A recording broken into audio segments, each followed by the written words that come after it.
Okay, I want you to watch just a little bit of this of Brian Greene speaking about string theory.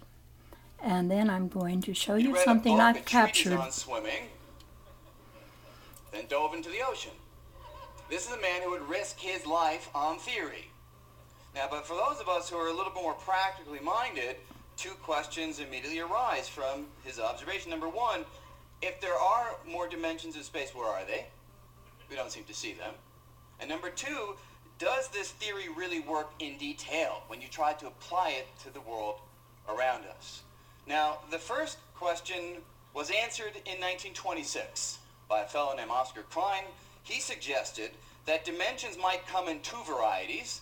There might be big, easy-to-see dimensions, but there might also be tiny, curled-up dimensions, curled up so small, even though they're all around us, that we don't see them. Let me show you that one visually. So imagine you're looking at something like a cable supporting a traffic light. It's in Manhattan, your Central Park, and it's kind of irrelevant. But the cable looks one-dimensional from a distant viewpoint. But you and I all know that it does have some thickness. It's very hard to see it, though, from far away. But if we zoom in and take the perspective of, say, a little ant walking around, little ants are so small that they can access all of the dimensions. The long dimension, but also this clockwise, counterclockwise direction. And I hope you appreciate this. It took so long to get these ants to do this. But this illustrates the fact that dimensions can be of two sorts, big and small, and the idea is that maybe the big dimensions around us are the ones that we can easily see, but there might be additional dimensions curled up sort of like the circular part of that cable, so small that they have so far remained invisible. Let me show you what that would look like. So if we take a look, say, at space itself, I can only show, of course, two dimensions on a screen. Some of you guys will fix that one day. But anything that's not flat in the screen as a new dimension goes smaller, smaller, smaller, and way down in the microscopic depths of space itself. This is the idea. You could have additional curled up dimensions. Here is a little shape of a circle, so small that we don't see them. But if you were a little ultra microscopic ant walking around, you could walk in the big dimensions that we all know about. That's like the grid part. But you could also access the tiny curled up dimension that's so small that we can't see with the naked eye or even with any of our most refined equipment, but deeply tucked into the fabric of space itself, the idea is there could be more dimensions, as we see there. Now, now to take you to a video that I made, and I'm going to turn off the sound so you don't hear all the little clickety-click noises as my camera was trying to adjust. But now, first of all, I want to show you what I took a picture through. And where is it? Oh, right here. This right here is, I've lost some of the marbles off of it. There's one missing and there's one. But what it is just little marbles glued together with super glue.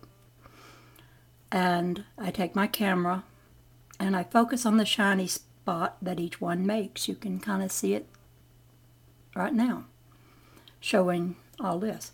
But anyway, I focus on that spot, and I get these pictures. And each shiny spot is like those little curled up dimensions that this Brian Greene was talking about.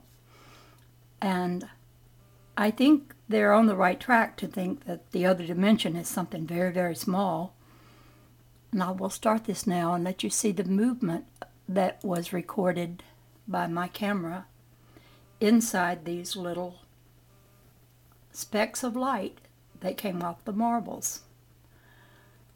There was constant movement going on in them. Well, I wished very much to be able to show this and somehow tie it in with what Walter Russell says about creation. So I have copied a little from one of his books, and I will read it now, because these physicists are trying to do things with numbers, and they're looking at the effect and not the cause. And they can't look at the cause because the cause is invisible. And the cause gets you over into that spirituality which they a void, pretty much.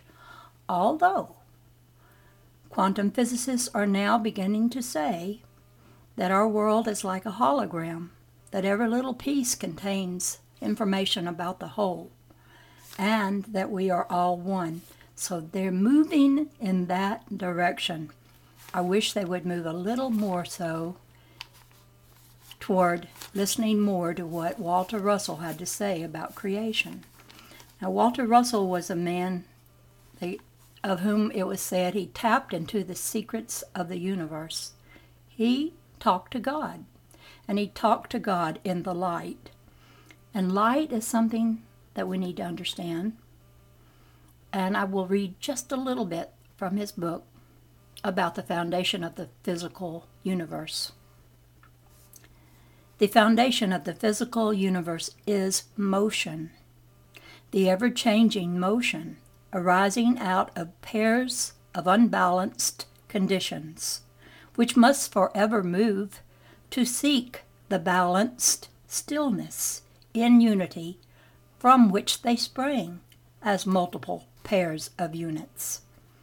Unbalanced motion is the negative principle of instability, multiplicity, and separateness, which is the physical universe of electric octave waves of opposed lights. In the negative principle, there is no positive.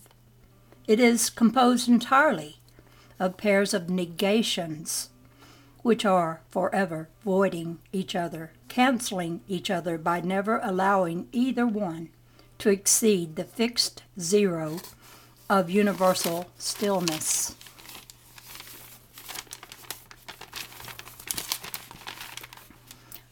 Quality begets quantities. The still magnetic light universe of God's knowing is an invisible, unchanging, unconditioned, and unmeasurable quality from which visible, changing, conditioned, and measurable quantities spring to simulate those qualities through two-way wave motion. There is no one word in any language to express that quality, so we must use many words.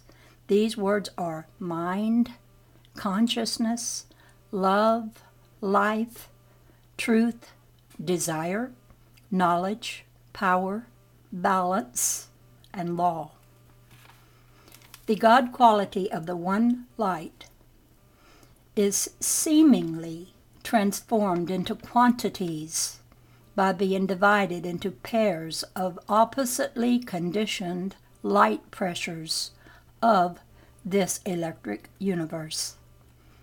These divided pairs are then multiplied into countless octave wave units of light pressures and set in opposite directional motion to create the illusion of sequence, change, dimension, condition, and time in a universe where none of these effects of motion exist.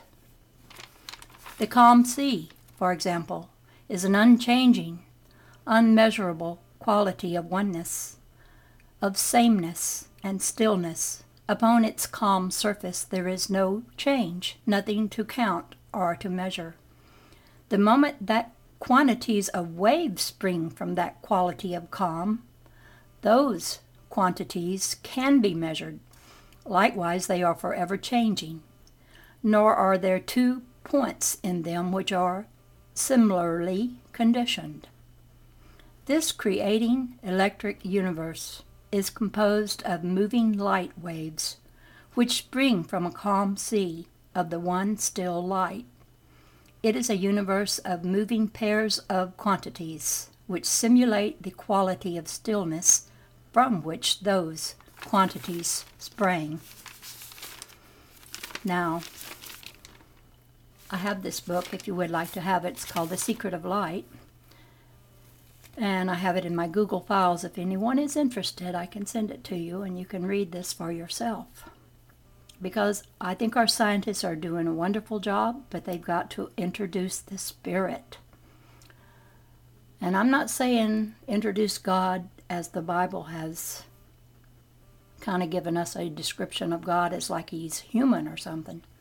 Now, God is a principle. He's all these things. He's consciousness and love and law and balance. And this is what's lacking in us, the God qualities of those very attributes. And we're studying creation from the standpoint of trying to prove matter by a germ of matter. And you can't do that. You have to get out of the place where the problem is.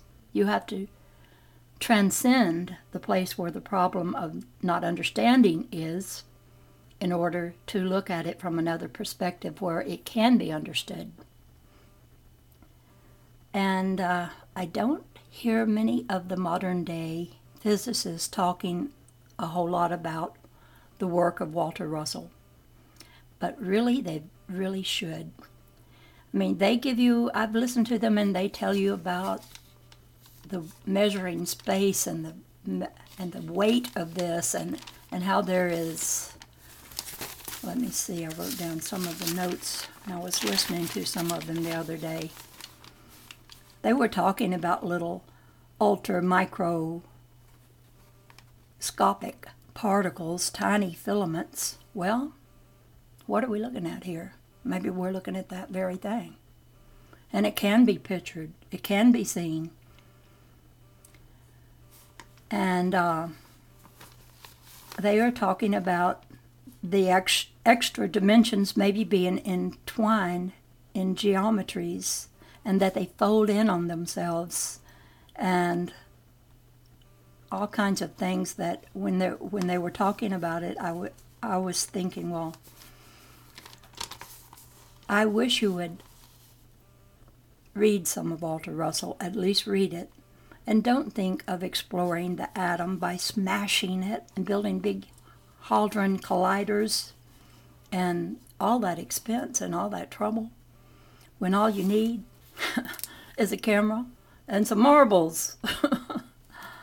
Not that much money. And you will see into something that is very tiny. Now, you might say, well, all of this is perhaps something the camera does or something the marbles do. No, it is the light. And it is the light being picked up by the medium of the camera. And the reason I know this is because without the camera, I look through the glass and see this. Without the camera, I can look at any one of these little holes here. And what I see is more beautiful than you see here. What I see is a panorama that each of these landscapes, if you want to call them that, form. And they're each different. It's like we're living in a multiverse of light dimensions. And I see them as a whole. Well, maybe not as a whole. I don't see the entire thing because I keep looking through the little holes like these are. And the view just goes on, and it twists and turns. Sometimes it's like I'm inside of a cave of light, and there's walls that go this way and that way, all kinds of dimensional ways that aren't your normal dimensions. And all of this stuff, this moving light waves of whatever it is, they have a way of not interfering and maybe occupying the very same space as something in a universe of light that is right beside it. It's like they are part of the vacuum and they don't exert any energy that you can measure. And when they talk about, they've got to find what is the energy that opposes something, well, if they study Walter Russell, he explains how that is, how that they are sets of negations that as they happen, they negate each other. So there's your energy. they go back to zero. But they come back in and out of form constantly. So they create our universe that we can see with our physical eyes. Now, I'm not a physicist, but I listen to these physicists, and it seems like they're trying to impress us with a lot of numbers and talking about things that we really don't understand their dimensions or their weights or their sizes of something being so little. And it's all very confusing to me when I hear all that, because the numbers mean almost nothing to me, because I don't understand their measurements, how they got them, or even if they are factual, if they can prove them to be, because they are always changing.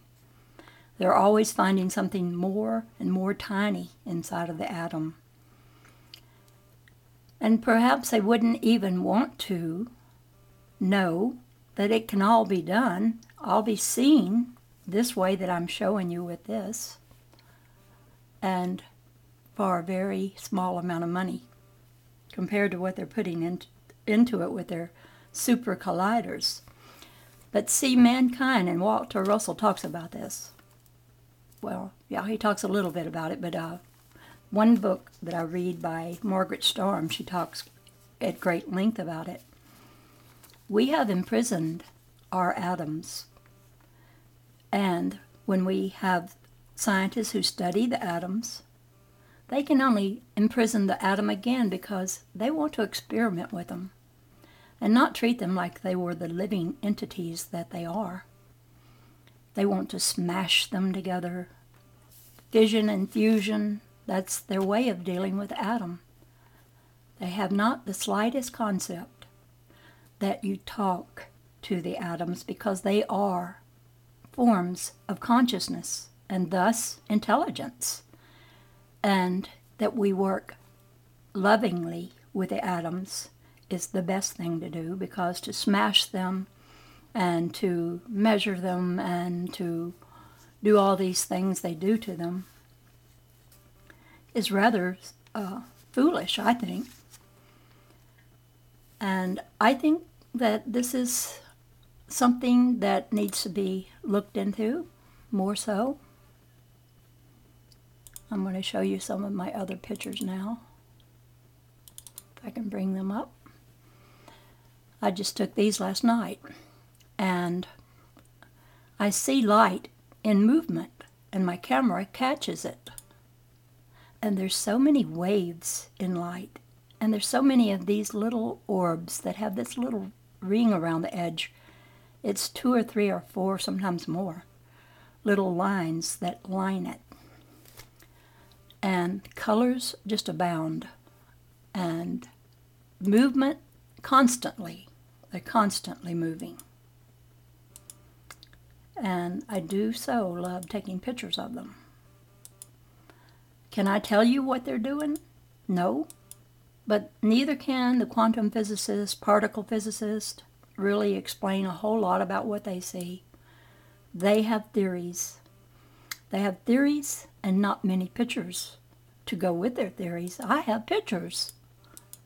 I sure wish I could get the attention of someone like Brian Greene or Nassim Haramein, because I think they are good at what they do, and they would inquire further into this phenomena I have discovered. And sometimes I think, well, you know, it's fitting the way I've discovered this, is that this light of these orbs shines out of darkness. When I take the pictures, I can't have a completely lit up room. I have to get some of the light out of the room by taking my pictures of these orbs at night when there's not a lot of light coming in through the window. And I have only one light on, and it's a little LED light. And I shine it down so that I can actually see the little strands of light as they come out of the light. And I just photograph through the glass, the marbles, the glass. Sometimes it's a wine glass that I'm photographing through. Here's one that I use. I like this one. It's got a little bubble in it right there that makes for some very holy looking orbs. I've shown them in other videos. But what I want to, here's one of the holy ones, see, I took with that wine glass right there. But what I would like them to do is investigate this. There's so much to discover, and there's pictures that make it easier when you're telling people about these things to present them with a picture of what it looks like. Now, I want to show you this one in particular. When I first started taking these pictures, I had this little, let's see if I can